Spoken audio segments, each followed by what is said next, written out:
Okay.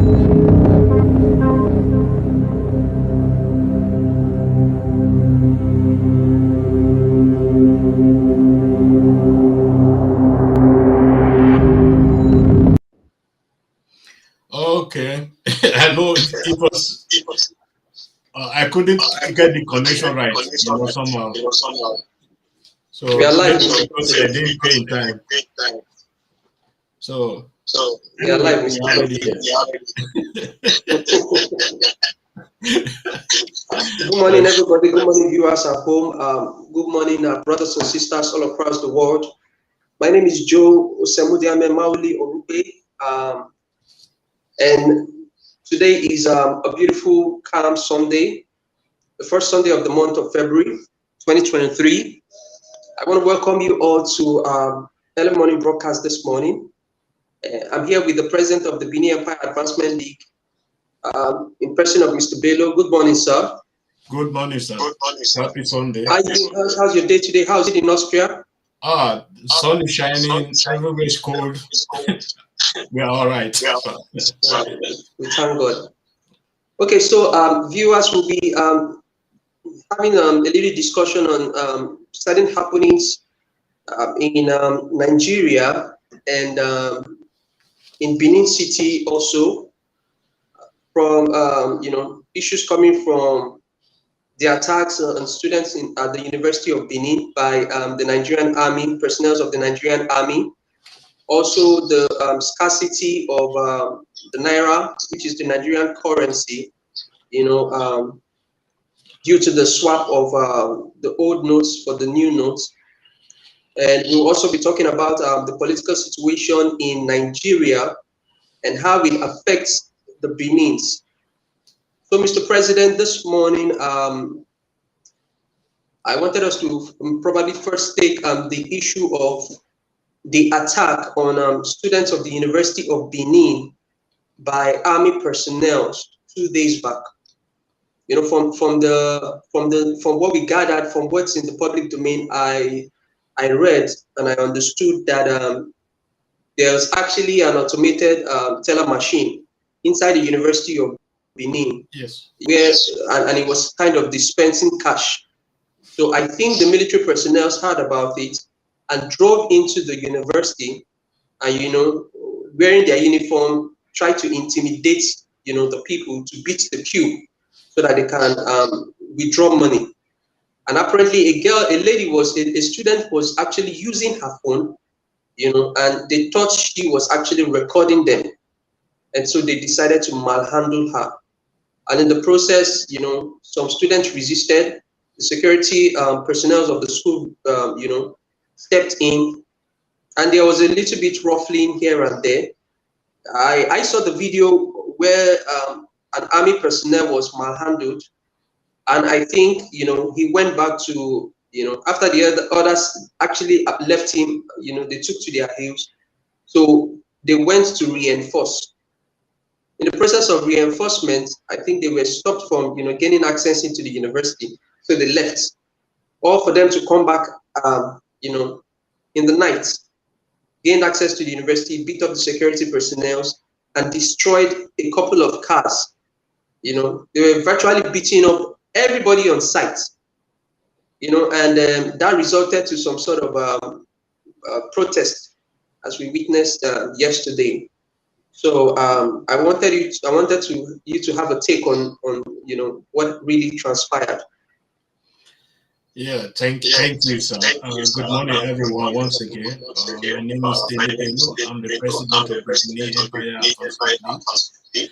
Also a Benin person, or a Edo person in particular. The incident in University of Benin is an example of what has been going on in Nigeria. People just take laws into their hands, especially our security personnel, like the soldiers, the police, custom, and others. These people who are supposed to be showing examples for others, that this is what we all should be doing in the public. But when you look at the situation in Nigeria, you will understand that Nigeria, everybody said Nigeria is a lawless country. Nigeria is not a lawless country. It's the citizens that is who are lawless. Who doesn't know the meaning of law, how to obey the law. Nigeria is just a name. It's a name. But the citizens living in that country, they are the people who are really, who should be able to be under the law of the country. To say, okay, we all have to respect the law. In the issue of the soldiers who went into the investor, normally in the recess, without invitation, without being a student or a lecturer, they are not even allowed to be in that scene. Exactly. To go into to go and disturb the students. That is not the job they are being employed to do. They are being employed to secure Nigeria in and out of the border of Nigeria. Because before this military personnel came into this University of Benin, everything was calm. The people were queuing, respecting the law. But this military personnel came in, started disturbing because they feel they have power. Exactly. They feel they have to use power to achieve whatever they want to achieve. In our society, when it comes to issue of women, it's not just in Africa alone. Every man in that nation needs to respect women. In every country, even in the Western world. Because we are the men that is breathing today. We came through these women to this world. That is why it's very, very important to respect women. And for a soldier to be beaten, unarmed woman or a girl, this is something you should go to jail for. Exactly. Because he's not a judge. He's not the person to judge if that guy is doing something wrong or doing something right. He doesn't even have an arrest warrant to arrest that if we have to stand by the law. I think these people, these commanders in Benin, because I said this a few years ago, not just a few years ago, I think last year, Nigerians are killing our Nigerians are killing our civilians because they feel so powerful. Exactly. And we also, the citizens, we make them powerful. Because I can give you an example here. If you are a soldier, your duty is in the barrack, not outside the barrack.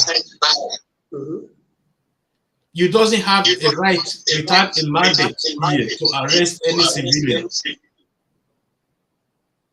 You doesn't have the right to point a gun at any civilian. If you do that, that will be your last day of handling a gun, even being a soldier. No? Because everybody here is a soldier. Everybody goes through the same training as you. You have a mandate to protect the country, not killing the people you are given to be protected. The Nigerian law is already there. The law is being pronounced, but the way we, the citizens, we operate the law, that is just a problem. I can say this. In that issue, they should try as much as possible to fish out all these elements, like all the soldiers that went into the unit, to bring them to justice, because justice must be done to those people. Because you cannot just invade a premises that doesn't belong to you without an arrest warrant or whatsoever and start beating people up. Our governor is sitting there, he's supposed to be protecting our people. I haven't seen coming out to say, okay, what the soldiers did is wrong or they are right.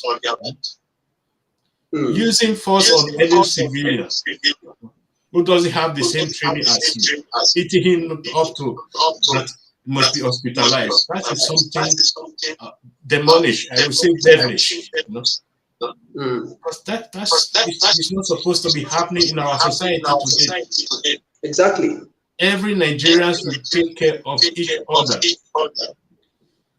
Come here, if police is doing, even the police who have the most power here in this country, if they are doing what is not right, the citizens, they will stand up to tell him, look, this is not what you are meant to be doing. You know, Nigerian police do what they like, the soldiers they do what they like, the navy do what they like, everybody do what they like just because they're having the uniform. But they forgot that Nigerian citizens are those ones paying their salaries. Exactly. Their salaries are being paid from our tax, the taxes of Nigerians and the resources of Nigerians. So if I, as a military person, you know, killed a civilian today, I must be ready to face the law, because uniform shouldn't be a protection for any crime. Or using Nigerian army to commit crime shouldn't be a protection for anybody. So let me just hold on here and also allow you to comment a little bit on the issue. Yeah, thank you, Mr. President, for your contribution.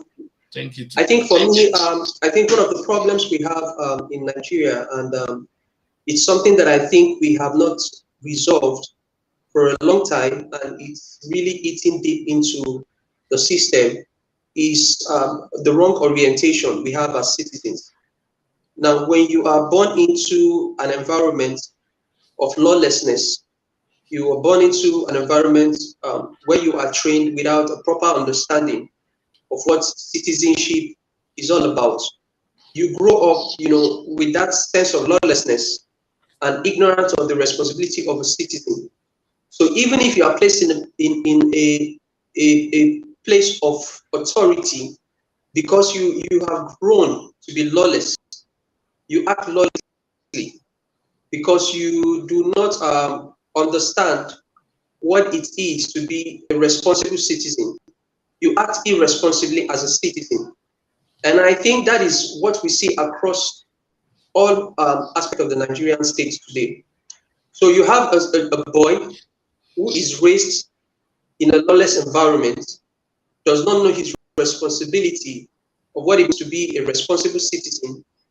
Now you give him a military training, then you equip him by giving him the uniform, because the uniform again is a symbol of authority. Exactly. You know, now he is lawless. He has been trained. Probably he has been trained to use lethal force, because armies, the military are trained to use lethal force. Now he is an environment. He operates in an environment that enables lawlessness, because it just doesn't make sense that the army officer leaves his barrack and goes into a territory that has its own authority, its own system in place, and decides to express himself in an unprofessional way. Now you find out that when you look at the story, it clearly shows that their actions are sanctioned by their superiors. And the reason why I say their actions are sanctioned by their superiors, it's simple. How were they able to come out of the barracks with logistics? Because from the video I saw them with a truck, and on the truck we had an assault weapon mounted on the truck. So it clearly tells us that there is lawlessness even within the military establishment.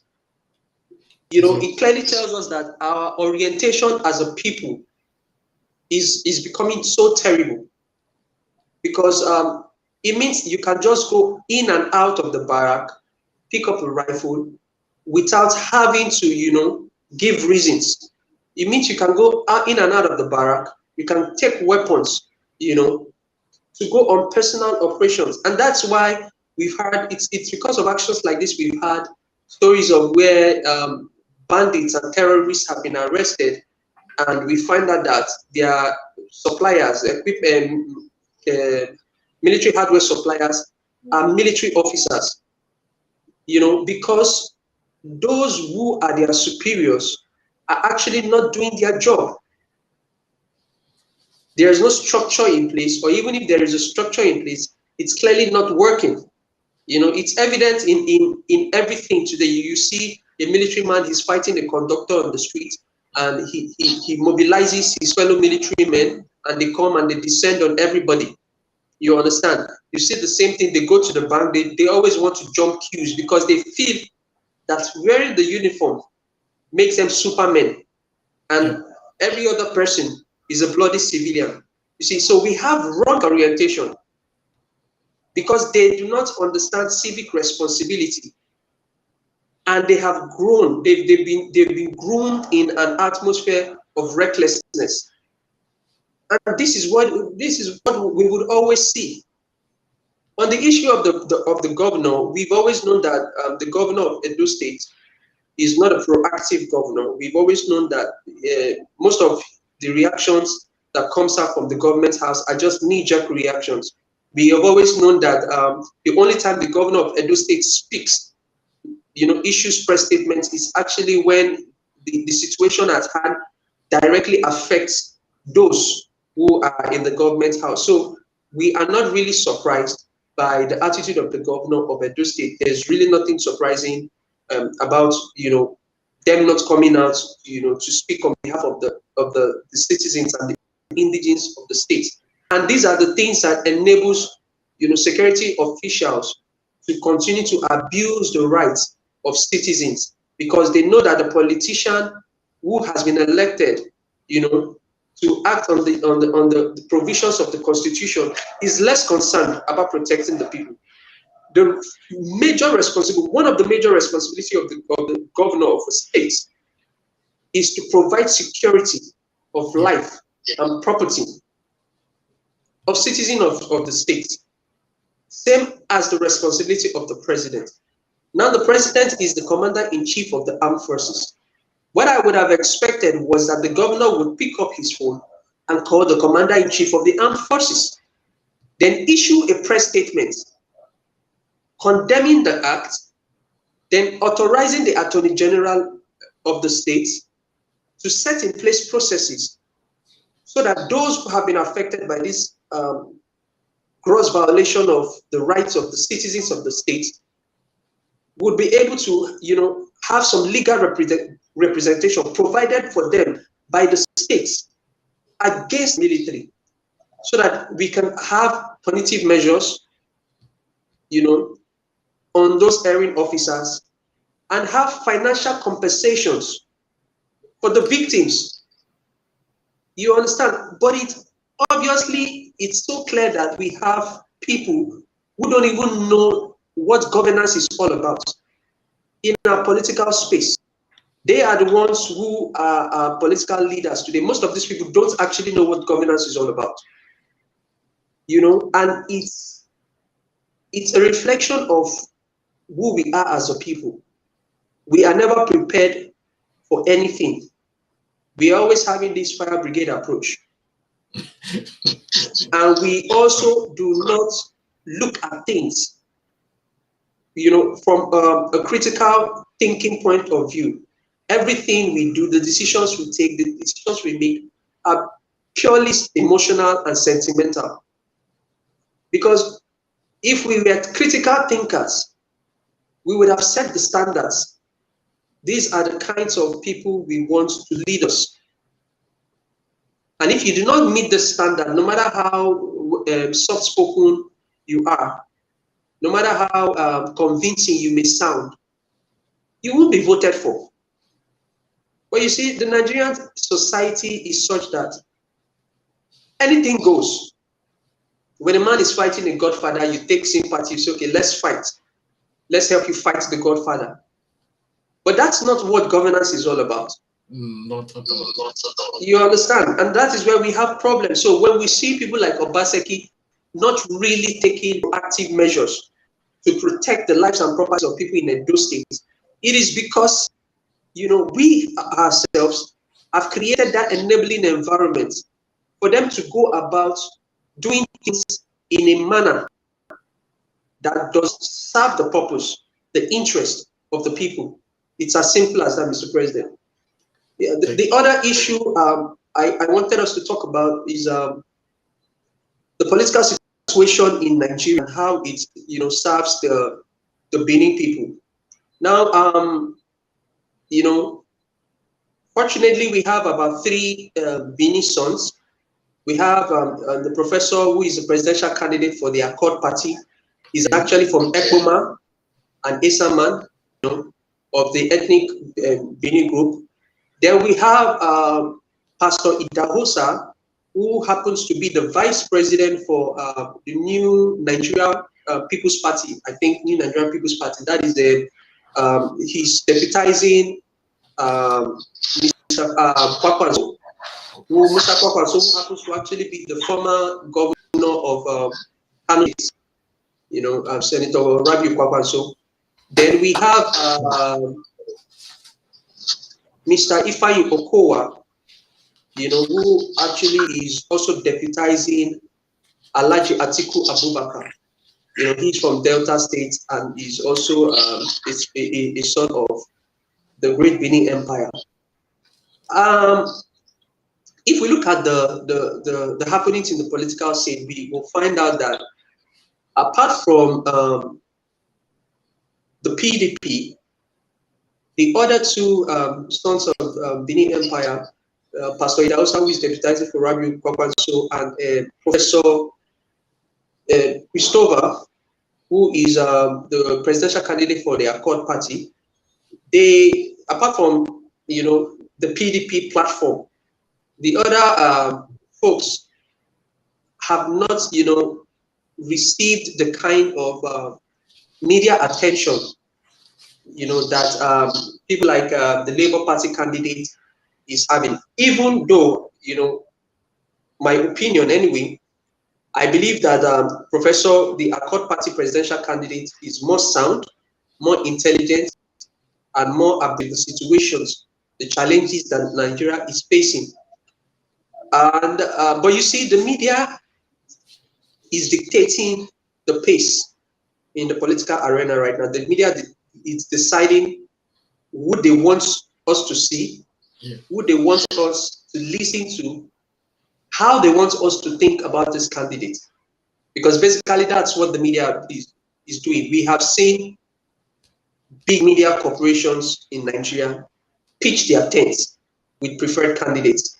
We've seen Arise doing, its bidding for both the Labour Party and sometimes for the People's Democratic Party. Yeah. We've seen Channels Television, we've seen TVC clearly doing the bidding of the All Progressive Congress, APC, led by Tinubu himself. But we have not really seen any media house, taking sides with the New Nigerian People's Party, the Rabiu Kwakwanso's party, or the Accord Party, Professor Chris's party. So it clearly tells us that the system in place has been designed to disenfranchise the Benin people. It clearly tells us that. Even though AIT and Channels TV are owned by sons of Benin, the Benin Kingdom, you find out that they offer their platform for their political associates. They offer their platform for politicians who are able to pay, for the use of their platforms. Yeah. Thereby depriving other people, from having the opportunity to sell their ideas, to sell their thoughts to the general population. So I just want to know what's your take on this whole, arrangements we have in Nigeria today and how it affects the Benin people. Yeah, thank you. Let me just start from my last podcast about the political and ethnic issues in Nigeria. That in the last podcast, I expressed my opinion about the Edo people, about the Benin in particular. Because of I lack of interest in the political arena. We have well-educated sons and daughters from the Benin Empire. Well-educated, even more than those of Yoruba, Igbo, Hausa, Fulani, and other ethnic groups. The Benin people really never understand. I don't want to put it, not to insult any of them, to value. Let me use that word value. To value what we have. Exactly. And we love money just too much. You know, we run after people who has money, who doesn't have anything to offer for us, you know, or to offer to us. Look, Tinubu only come to Benin City when he's looking for something from Benin City. Obi only come to Benin City when he's looking for something from Benin City. Exactly. Obi is the same. Now we have Benin sons and daughters who are now in the political arena, who we are supposed to be supporting, who we are supposing to be presenting in our media, as the Igbos are, the Yorubas are doing for Tinubu. We are not doing that. In all the Benin platforms, you see something like Obi or Tinubu or Atiku Abubakar. What about our own? What about our own brothers and sisters also in the political arena? What are we doing for them? We are doing nothing. I will them to also do something for us. We don't do anything for them. So my own take is that Benin doesn't value what they have. That is just it. They, like other people who represented them, they don't have any value in Nigerian political scene. Don't see them. You know? And then there was there.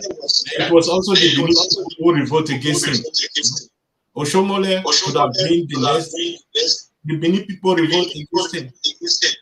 Although Oshomole is service secretary and also he led to the to the fall of Anene.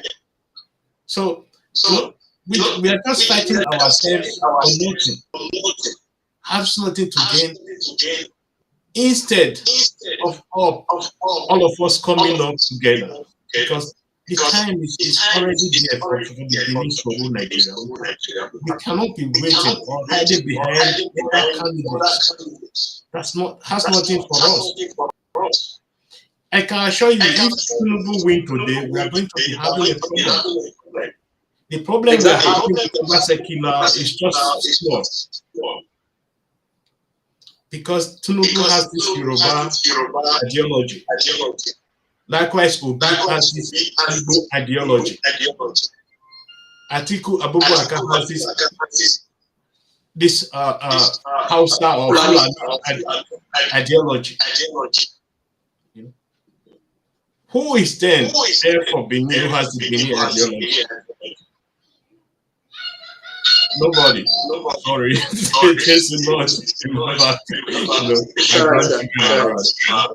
So who is there for the Benin people? So my take is just let us. I think this election is already running out. We should be preparing for the next election. Let us be preparing our people for the next election. Our presidential candidates, our people who are ready to work in the political arena. No matter the party they belong, as far as it's a Benin person, because formally I didn't support any ethnic politics in Nigeria, so any ethnic politics. But as this situation is now, we have to be doing that also. Because Benin person say, or we do say, a woman, I have a woman, you know, if there has been no rain in your village or in the other area, you will be happy when the rain is going to fall, not even fall, it's going to fall. And when it falls, you will be happy. So people should understand. The other people should understand. The other people should understand. We can see how the situation, the infrastructure in Edo State, traveling from Benin to Aunchi, or from Aunchi to the northern side of the area, you can see how the whole situation is. We need somebody who will also represent us in the political arena. Obaseki should have been able to do that. But when you are fighting against your people, you cannot really offer anything for people. So that's just my take. Many people should come together, put differences aside. Let us be supporting our people. Because no Yoruba man will vote for a good person. No Igbo man will vote for a good person. No Hausa man will vote for a good person. It's we. It's the way we present our people that people will also support our candidate. Thank you very much, Mr. President. Thank you. And let me just add a little bit of let me add a little bit to what you have actually just said. Before Peter Obi stepped into the Labour Party, we had Professor Pat Utomi, who actually happens to be a Benin son, who has a track record of competence. All of a sudden, I heard that he was stepping down for Peter Obi, and in my mind, I was wondering, why would somebody who is more competent than Peter Obi step down for Peter Obi? He's been in government circle before Peter Obi ever thought of being in government. We know the issue of Volkswagen and all the things he did in terms of trade and industry. He's been there. And all of a sudden, he steps down for Peter Obi. And I'm wondering, why would you want to do that? Then we go on again. We look at the professor in the Accord Party. Very bright, intelligent, young man. He's 38 years old, almost 40 years old. And you see, the youth not adopting him is a clear evidence of hypocrisy in the Nigerian political space. Yeah. The younger generation, the youths of today, are the greatest hypocrites. Not even the older generation. The youths of today are the greatest hypocrites. The youths of today are the greatest enablers of tribal bigotry and religious bigotry. The youths of today, not the elder generations. Because if you look at what is going on in the political, in cyber space today, in the social media environment today, you will find that it is the youths who would insult you, who would cyberbully you, who would attack you if you are not supporting their candidates. It is the youths who are using "we must," why we must vote for Peter Obi, why we must not vote against Tinubu. They are using words like "must," making it, So sometimes I look at the youth and I wonder, this set of people I see on social media, are these the people who want political power? If you give this set of people with their mentality political power, they are going to destroy the nation. Exactly. I was listening to Nedu's show, and my Akwa Ibom brother, this comedian, was on the show. And Nedu raised the issue of cyberbullying and all that. And the comedian actually justified it. That people are frustrated. And they have not created what? They are just cyberbullying you. Can you imagine? It is from cyberbullying people that you create an enabling environment for physical assault. We saw that when IPOP started. We warned them. But Nnamdi Kanu was on air, bullying everybody, insulting people, calling other tribes' names, saying break this one's head, calling people Efulefu, calling Nigeria a zoo. He created the enabling environment for the chaos that is going on in the Southeast today. And how people do not understand these things, it's baffling to me. When you sit down on social media platforms to insult people, to call them enemy of Nigeria. Meanwhile, 8 months ago, you are the same people calling Nigeria zoo. 8 months ago, you were the same people degrading and downgrading Nigeria. You are the same people that go on international platforms to insult Nigeria. You are the same people that blame the leadership for the problems of Nigeria, the bad image Nigeria has in the international community. But it is not the leadership that is pushing drugs in Asia. It is not the leadership that is smuggling girls to do prostitution in West African countries and in Europe. It is not the leadership. It is you youths. It is not the leadership that goes about butchering themselves in Dubai and in Qatar and in some parts of South Africa. It is you, the youths. But you see, because we are trained not to take responsibility, because we don't have a basic understanding of what civic education is, so we are not willing to take any responsibility. We always want to blame other people for the stupid things we do. Yes. If we vote Tinubu tomorrow, he doesn't perform, we will blame him.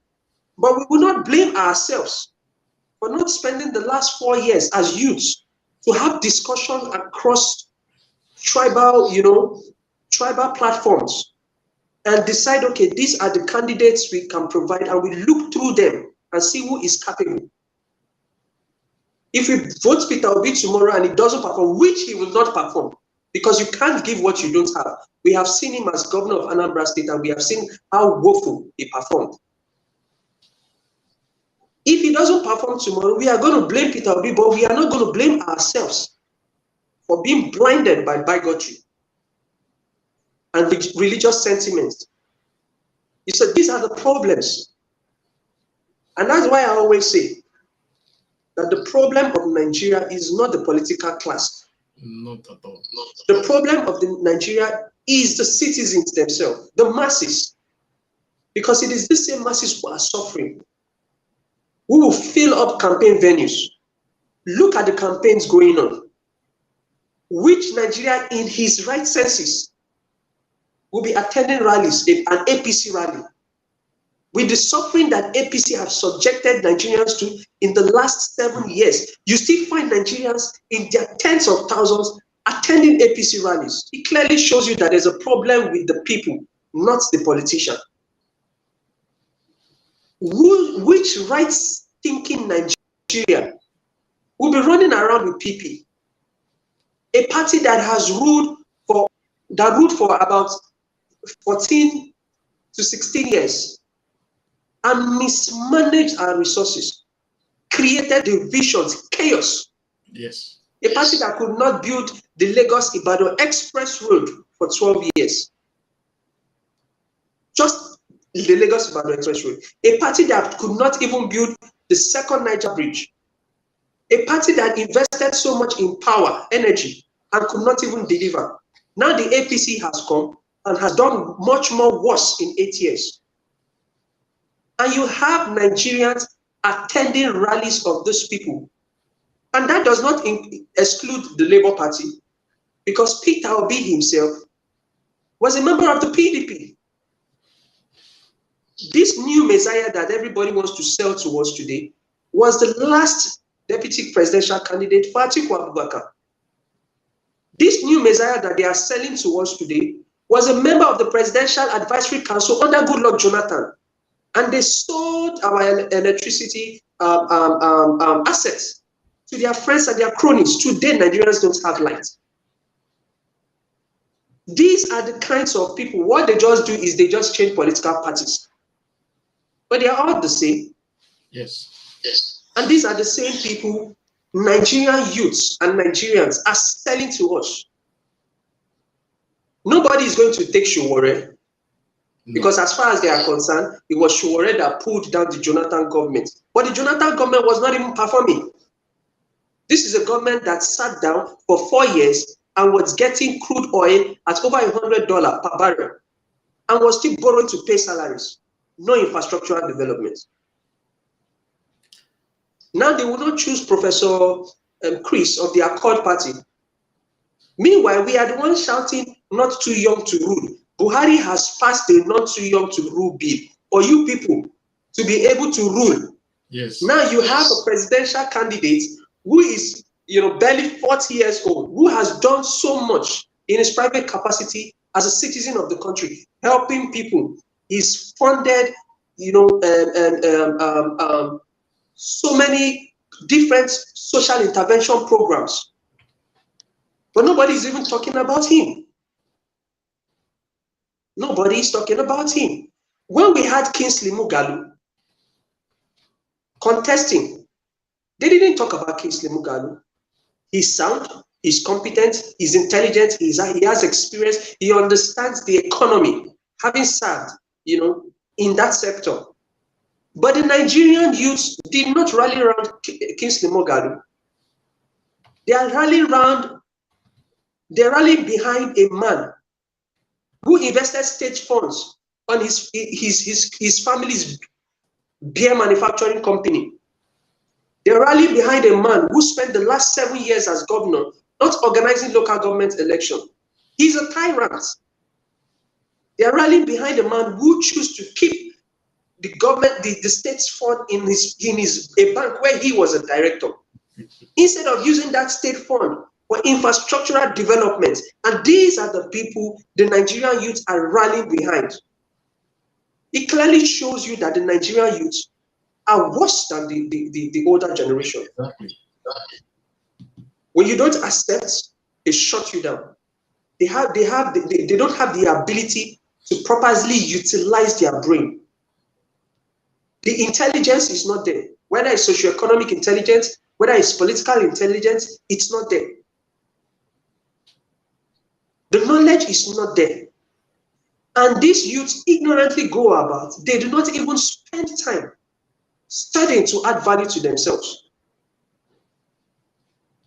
So you see, the problem we are faced today in our political space, especially in the Benin territory, Yes, is the unwillingness of the people to be responsible. The NSAS protest, most people do not know, started in Benin. exactly.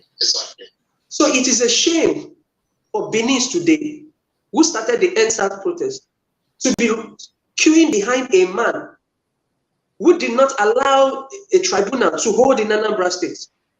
He rushed to court to place an injunction on the NSAS tribunal. Yeah. That's the person of Peter Obi. The person who started the NSAS protest, Benin, that's the man we are queuing behind. The man who rushed to court to place an injunction on NSAS. The man who appointed a general who justified the lethal use of force against armless protesters in terms of General Eneche retired. He was penciled to be a member of the Presidential Campaign Council of the Labour Party. And when people shouted, Peter Obi removed him. Now the argument is that he's a listening candidate, because when we complained, he removed the man. That is stupidity. What you should have thought as responsible citizens is that in the first place, why would he have put the man there? In the first place, if he respected the memory of those who lost their lives, those who were injured, Yeah, he shouldn't have even considered that man in the presidential council place. But of course, this is how the politicians have succeeded in bamboozling the people, because they know the people do not have the intellectual capacity to see through the things they do. So they prop up social media influencers today. And those ones who influence the way we think, they put out things there. they go about shouting, but the citizens don't actually know that these people, these social media influencers, whether they are skit makers, whether they are musicians, are actually doing those things for their own pockets. Yes. Yes. If any problem happens today in Nigeria, those people have the resources to take a flight out of the country. They will not think of you who they have influenced to take certain decisions. And this goes specifically to the Benin people, because it is the Benin people that are always fond of not supporting their own. Exactly. They are the ones always fond of not supporting their own, always playing second fiddle. If you look at Adams Oshiomhole today and you look at Tinubu, who should be contesting for president? When you are looking at the track record of the roles both men have played for the enthronement of democracy in Nigeria, who should be contesting for president? It should be Adams Oshiomhole. Because this man, instead of running out of the country, he stood his ground in the time of the military junta and fought tooth and nail. And even when we moved into the Fourth Republic, under Obasanjo, he fought the government. But he's the one today jumping up and down, canvassing for votes for a man who obviously is intellectually incompetent to be president of the country. We have Pastor Idahosa, who in his private capacity has done so much. But we are not supporting the NNPP. Even when Kwakwanso has invested in scholarship programs, even for the people of the southern part of Nigeria, some Beninese are benefited from his scholarship programs. Yes. But they are not even looking at Kwakwanso as a competent man. They are not even considering Kwakwanso. That's how terrible the situation is. And we are the ones that pride ourselves as intellectuals. We Benin people, we are versatile. When it comes to thinking, we are deep, we are that.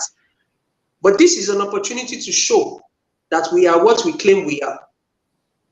And look at the trajectory, look at the pattern, the decisions we are making. We are not even queuing behind people who are intellectually sound.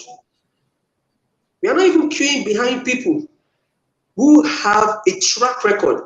Because for me as a Benin man, I would have thought that the Benis would queue behind a Kwakwanso, because governor of the state, he performed. As a senator, he performed. Politically, he has the track record. He was a member of the Constitutional Conference. He was a member of the Legislative House before the military took over, and became a governor. And as a governor, he invested in infrastructural development of the Kano people. Not like the man who went to keep money in Fidelity Bank and told people that he saved money. And people think that that is being prudent. You know, especially my Benin Christian brothers and sisters who do not even understand principles, biblical principles. You know, I was having a discussion with one, and he was saying Peter Obi is very prudent. And I referred him to the parable of the talents in the Bible, where the man gave different talents to people, to his workers, and he traveled. And he came back, and he called them, give account of the talents that I gave to you. And one says, oh, you gave me this amount, I have doubled it, I have quadrupled it, this is the proceed. And he said, oh, thank you, oh, you faithful servant. And another one said, you gave me this amount, but this was what I was able to do with it. Then the other one came and said, master, this is the 1 shekel you gave to me. As you gave it to me, I went to bury it. And I kept it for you, so that when you come, I'll give it to you. And the master called him a wicked servant. That is who Peter Obi is. When you take state funds that are meant for the developments, infrastructural developments of the people, and you go and keep it in the bank, that's not being prudent. That's just wicked. because those allocations were not given to you to keep in the bank. Not at all. Those allocations were given to you to establish things that will better the lives of the people. So as Benin people, I was expecting us to prove that we are intellectuals. We have that intellectual sagacity, as we always make mouths. You know, say we like to make mouths. And look at all the presidential candidates and say, okay, based on performance, this is the people we think we want to go with. Okay, if we are not going to support Professor Tawason, let us support this person because we think, you know, he has, you know, the track record.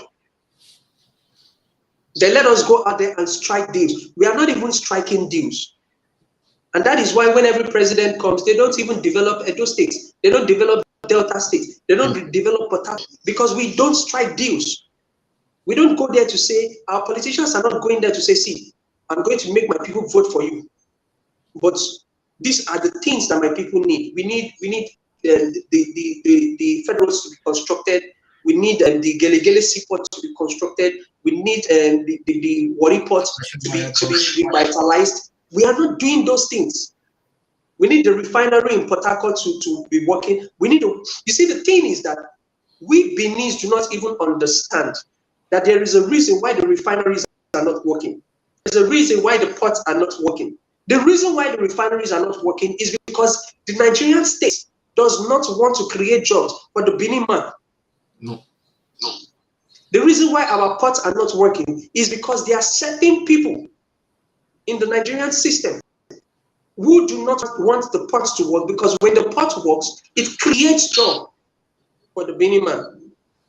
So there's a calculated attempt by the Nigerian state to deprive the Benin of economic success, to deprive the Benin man of being positioned in a position where he can make decisions and influence, you know, the infrastructure developments of the Benin people.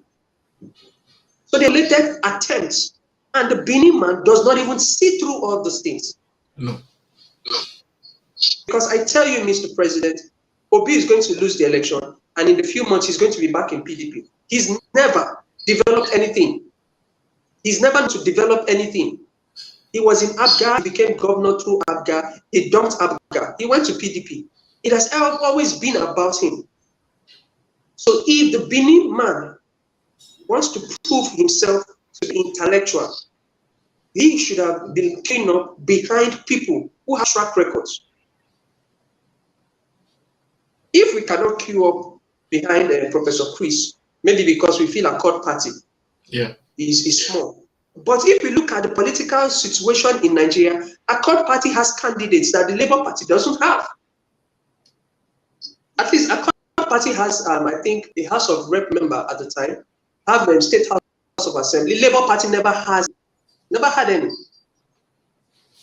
But we choose to not look at Accord Party, even when the Accord Party feels a very young, vibrant, not just young, vibrant Nigerian of Benin descent. That is to show you that there is a calculated attempt by the Nigerian system to sideline the Benin people, Mr. President. That's just what it is. Thank you very much. The other issue I wanted us to talk about was the issue of, you know, the economic situation in Nigeria today. You know, there's been so many ups and downs that the Nigerian people are faced with right now due to the issue of the swapping of the naira. Okay. Currently, as I speak to you, there is no people don't have access to cash. Of course, I feel they have no reason to have access to cash. But again, it's their money. If they choose to want to have cash, it's their money. But as we speak, in the Nigerian situation right now is such that people do not have cash. And those who have access to those cash are actually making so much money from it. So, Mr. President, what is your what are your views, you know, as regards to the things that are happening? Yeah, thank you very much once again. My view would be very, very, very, very, very, very harsh against Nigerians and against the Nigerian government, against the Central Bank of Nigeria, because lack of proper planning, uh, also lack of leadership, lack of proper campaign, educating the people about what is coming. You know, it's contributed to some of this hardship. Let me call it hardship. Because when the EU was introducing oil, it has a year, even more than a year to prepare for it.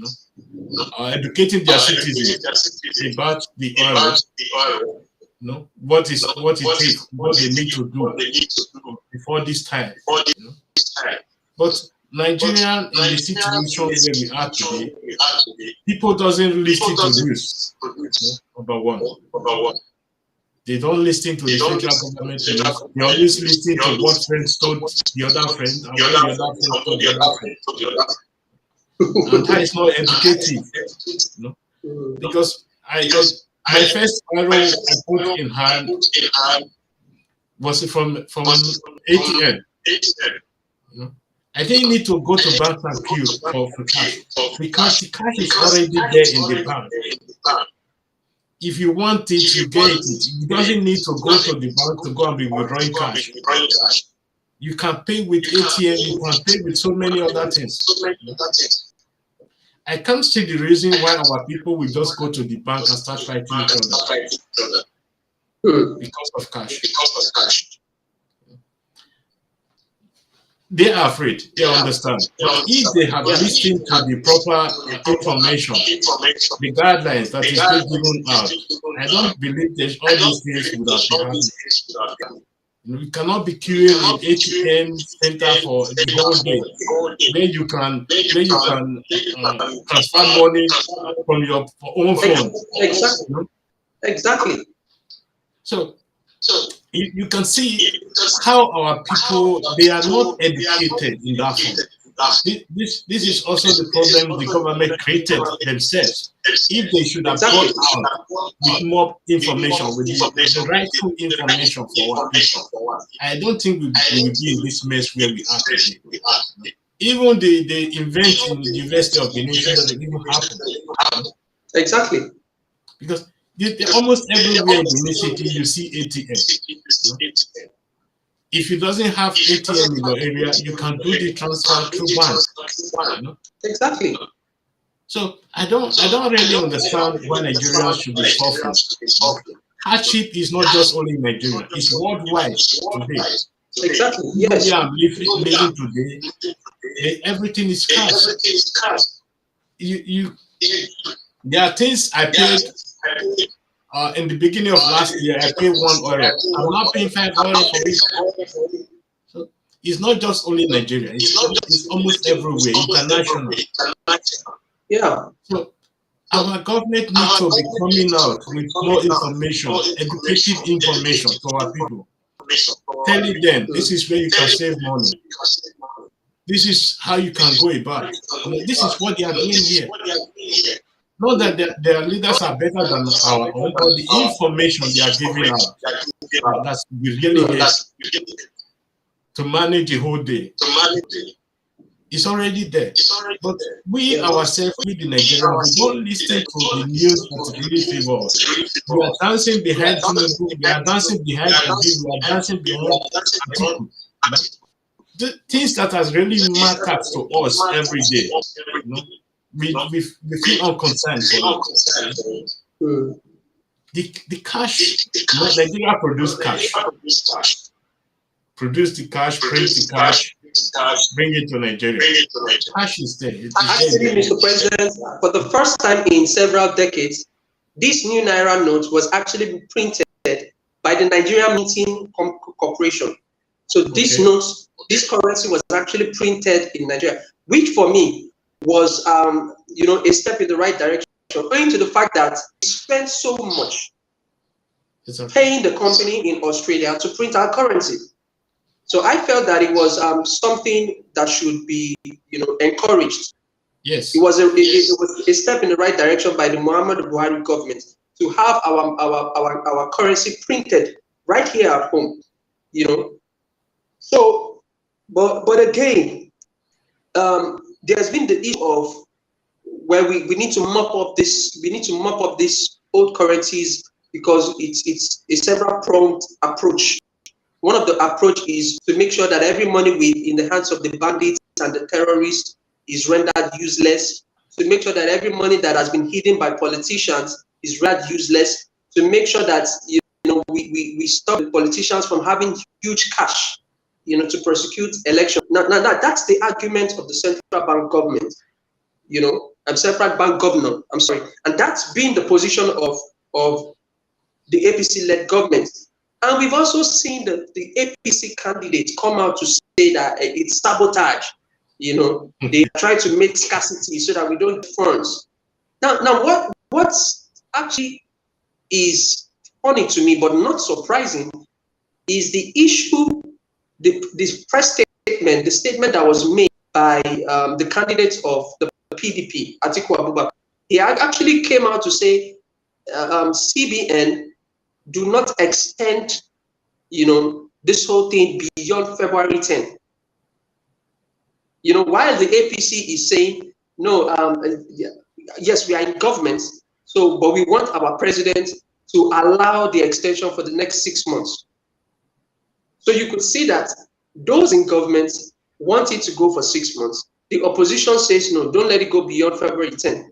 So clearly the opposition understands that this whole process going beyond February 10 would actually give some governors and politicians in the ruling party access to cash. And that access to cash would help them, you know, probably engage in vote buying, influence the election, and all that. And that has been the position of the central bank government, governor. And that's the position of the Buhari-led government, that you see, we're trying to make sure we don't put money in the hands of politicians so that they don't derail the electoral process. We don't want money to be in the hands of the terrorists. By the way, one of the bandits leader actually made a video some few days ago where he was actually showing the new Naira notes. Exactly. This is really I was trying to hey guys, I have the Naira notes. You know, and so I think that the issue is not just, I wouldn't put the blame on the government.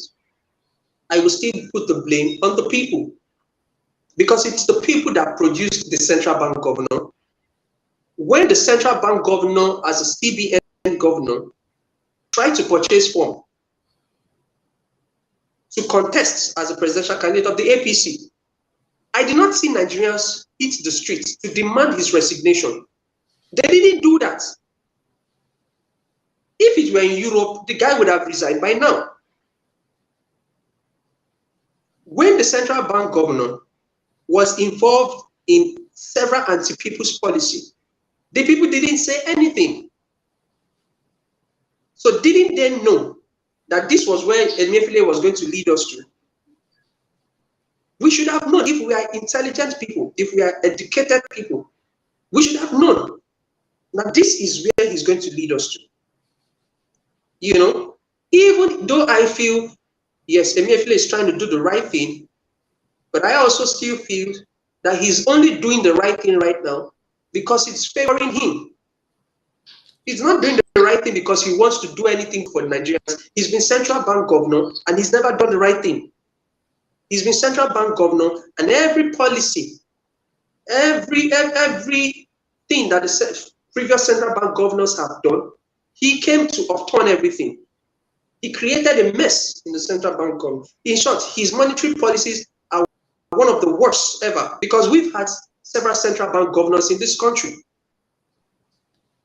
But because the Nigerian masses are not educated, they do not take interest in the issues of states. We are more interested in this one divorced his wife, this one is cheating with his wife, this one is impregnating somebody, Big Brother Nigeria, this one, where you have people staying awake all night to watch people on TV who are asleep, you can clearly tell that there is a problem. Yes. That's the problem. We spend our internet data on things that are irrelevant. We don't spend it on educating ourselves. We don't spend it on acquiring knowledge that would help us as a people. So we don't even know. If you go to the streets of Nigeria today, if you ask 10 Nigerians, what's the responsibility of the central bank governor? I can tell you, Mr. President, 7 of them will not tell you, will not be able to tell you. Yes. I'm telling you, seven Nigerians on that street, in every 10, 7 won't be able to tell you the responsibility of the central bank governor. And I think that's a major problem. Sorry, because sir, the people. if I have to come in, well, I have to put the blame on the government. The government has the power to educate his people. Even the policy the central bank was trying to put forward, holding the cash back won't really solve the problem. The problem of corruption, or people, maybe all these criminals who has a huge amount in their houses, because these people always find one way or the other. Mr. President, yes, there is nothing new in holding back cash. We've been running a cashless policy for the past 1 year. Yes. We've been running a cashless policy. Yeah, but now, if you say that a POS vendor is charging extra, if you want to, maybe you want to retrieve, from what I have read, people want to withdraw 10,000 naira, and the POS vendor is charging them 2,000 on a 10,000 naira. Yeah. It is the responsibility of the citizens to mobilize themselves and effect the arrest of that person, because the Constitution of Nigeria gives every citizen the authority for citizens' arrest. They don't even know this. Yes. Why are they not dragging this POS vendor police station and use them as an example? You see, these are the issues. We are talking in the same direction, sir. If you are giving birth to here, you have a birth certificate, and when you start your elementary school, the government will start educating you about your right. Exactly. That's citizens education. Civic education. About the right you have over your parents. About the right your parents have. Then when you move further, then we start educating you about the government. How the government functions, how the whole system functions. But we doesn't do that in the school. We learn something about government just as about history. So we doesn't really know the function. The citizen doesn't know the function of the government. Not to talk about the central bank. So we need to start doing all these things if we want our people to use their brain, to be using their brain. The government doesn't want us to learn anything. That's why they are not doing it. No, they don't have the ability to do it. They want us to remain dumb, so that they can be using us as a slave. Because I'm not still confused that holding back the naira will stop the criminals not coming to their caches. Because all of them have their own assets. They have their own assets to the bank. They know how to change their money. They know how. It's only the common man who doesn't know his rights that will continue to suffer. So I am not against any government or against any person, but I believe the Nigerian government do the proper education, allow our people to feed their brain with good information. We have NTA, we have so many others where the government can spread out their information. We have social media. So I don't understand why our people doesn't listen to news. Or the central bank government putting a deadline. No. A deadline should not even be existing. Because everyone that find money, the old currency, to have the ability to change this money. Because these people you are seeing, those criminals who hold a huge amount of money in their houses, it's also the poor people that we help them to change this money in the bank. Yeah. No? Exactly. Because I have seen videos of I have seen videos of bank managers holding the new Naira notes in their bank vault. I've also seen a video of a particular bank, loading the ATM machine with bundled new notes, and that in itself would not allow the ATM machine to be able to dispense the new notes. So we can see that it is the people themselves, yes, that are trying to clog the wheel of progress. They are the ones impeding the flow of this cash. Because, Mr. President, let's ask ourselves. We say there's no new currency. How did the POS vendors get this new currency? Obviously, yes. It is the banks that are selling it to them at a price. And also, they will now go and sell it at a price to the citizens. So it is the people. Because you see, it is good for us to talk about government. But who produces the government? It is the people. Exactly. So if you have these POS vendors, imagine some of them becoming governor. What will happen? Yep. Those bankers who connive with politicians, imagine some of them becoming, politicians tomorrow. What would happen? You said these are the issues. It is the people that produces the government. And if the people are not getting it right, they cannot produce political leaders or members of a government who will get it right. So it starts with the people. We need national reorientation. Yes, we need education. We need proper education. We need to allow our people to understand the meaning of their vote. That their vote means if you vote for wrong person, you are going to be suffering for 4 years, 4 whole years. So, and if you say your vote, you sold yourself as a slave for 4 years. We need to understand. They need to understand this, because people doesn't really understand the meaning of vote. How powerful it is with your thumbprint or any other thing. It's very, very powerful. People don't understand that. Or your signature. It's very, very powerful. So people need to be educated.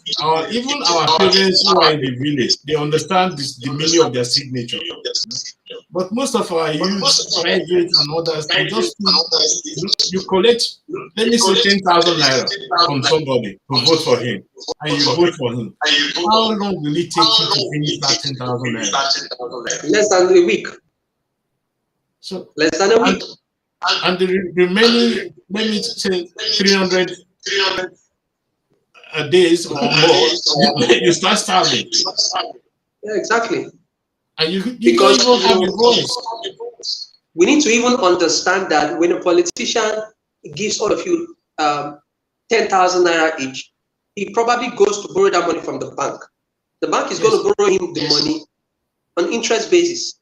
So if he becomes whatever he becomes, by virtue of your votes that you have sold to him, the first thing in his mind is he's going to have to think of how he's going to recoup the monies he spent to you, because he is seeing it as investment. Yes. And he has to recoup that money, and he has to pay the bank, with interest. Now, after paying the bank with interest, he needs to now, loot another fund for the next 4 years project, because he knows he's going to have to borrow you people money. Exactly. Then he needs to loot another fund to keep, so that in case if his 4 years project goes bad and he's kicked out of government because he knows he didn't perform anyway, maybe another crazy politician who has more money who is willing to spend more than him, who is willing to, bribe the police more than him, who is willing to arm the thugs more than he can, takes his place. And so he's out of office. He needs to fall back, have some sort of financial, backing. And so the people don't even understand that this is how this whole system works. When you have people who come and you sell your votes, don't expect them to do anything, that would profit you tomorrow. All right, Mr. President, I don't know, maybe you could round up in the next 2 minutes. Yes, I'm rounding up because I also have a visitor also. I need to attend to it. And we just wanted from the beginning a short broadcast, but we have a lot to discuss. Anyway, thank you for joining me today, and thank you for inviting me also to make this podcast, because it's very, very important for us to be educating our people, because people may be saying, what are these people saying, this nonsense and stuff like that. But if you go to the Western world, I'm not saying we should copy the system of the Western world. They'll be taking something that is good from them. And let's stop using it. Educating our people is not a useless issue. Yeah. If you educate yourself and you know more about yourself and you know more about your neighbor, nobody can really cheat on you. If you know your rights, you know everything that belongs to you, how powerful your vote is. And last, the ethnicity politics. Because when I heard people study palace, let me just put this forward. I was just watching, I was looking, and I feel this man either he was under drugs or something else, because the way he started is addressing the Oba of Benin, I was thinking, what the hell is wrong? Either it was drugs or something else is wrong with him. What's wrong with him? Exactly, Mr. President. So, what surprised me most, some of our Benin people just came out just a few minutes later and started praising him, promising he's not doing. Exactly. All presidential candidates have been promising the Benin people so many things.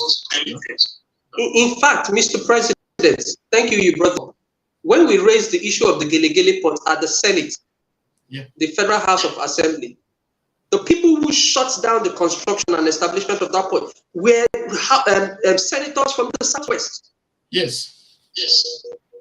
Senators from the Southwest, Tinubu's own boys. I'm sorry, the time is over. So, people, please, our adult people, our Esan people, Robo people, Isoko, Shekiri, from Ikwere or whatever you are, wherever you are, please always remember our people, because these are the people you are going to be crying to tomorrow. If you need any help, you cannot go to Lagos to Tinubu to start crying for help. You cannot go to Borno or whatever Atiku is to start crying for help. You cannot go to Enugu or Anambra State to start crying for help. It's only your people living around you there that you are going to be crying to. Go to Igbo land, nobody know about any Edo candidate or Benin candidates. Go to the north, likewise the same. Southwest, likewise the same. But we know more than the southeast people about Obi. We know more about the west Tinubu than our people. Please, let us stop communalizing our things. Our things are also important and should be important and meaningful to us. Please. Thank you, Mr. President. So I just want to use this opportunity to tell our viewers at home to join us same time next week. And please, go to our social media handles, follow us, like our Facebook page, follow us on Instagram and on TikTok. You can see other broadcasts on our YouTube channel also. Yeah. Subscribe so that you can get notifications, and then help us share our content, and let more people come on board so that we can educate and strengthen ourselves intellectually. Thank you, Mr. President, for having to come on the show today.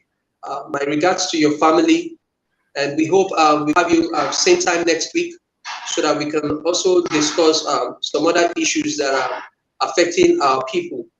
I wish you happy week ahead. Thank you very much. Thank you, sir.